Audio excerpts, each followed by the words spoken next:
ಕೊಡು ಎಂದು ಕೇಳಿಕೊಳ್ಳಲು ತಂದೆಯು ಬದುಕನ್ನು ಅವರಿಗೆ ಹಂಚಿಕೊಟ್ಟನು.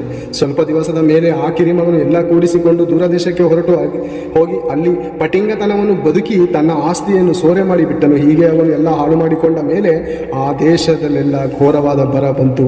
ಗತಿ ಇಲ್ಲದವನಾಗಿ ಆಗ ಅವನು ಹೋಗಿ ಆ ದೇಶದ ನಿವಾಸಗಳೊಳಗೆ ಒಬ್ಬನಲ್ಲಿ ಸೇರಿಕೊಂಡನು. ಆ ಮನುಷ್ಯನು ಹಂದಿಗಳನ್ನು ಮೇಯಿಸುವುದಕ್ಕೆ ಅವನನ್ನು ತನ್ನ ಹೊಲಗಳಿಗೆ ಕಳುಹಿಸಿದನು. ಪ್ರೇರೆ ಮಾತು ನೋಡಿ, ಏನು ದುಡ್ಡು ಕೊಟ್ಟಿಲ್ಲ ಅಪ್ಪನಿಗೆ. ಅಪ್ಪನ ಹತ್ರನೇ ದೋಚ್ಕೊಂಡು ಎಲ್ಲ ಹೋಗಿ ವೇಷವಾಟಿಕೆ ಕುಡಿದು ತಿಂದು ಡ್ಯಾನ್ಸ್ ಆಡಿ ಎಲ್ಲ ಹಾಳು ಮಾಡ್ಕೊಂಡು ಸರ್ವನಾಶ ಮಾಡಿಕೊಂಡು ಏನಂತ ಇದ್ದಾನೆ, ಹಂದಿ ಮೇಯಿಸೋ ಕೆಲಸಕ್ಕೆ. ಹಂದಿ ಮನೇಲಿ ಯಜಮಾನನ ಥರ ಇರ್ಬೋದಾಗಿತ್ತಲ್ಲ, ನಿನ್ನ ಕೆಳಗಡೆ ಕೆಲಸದವ್ರು ಇದ್ರಲ್ಲ.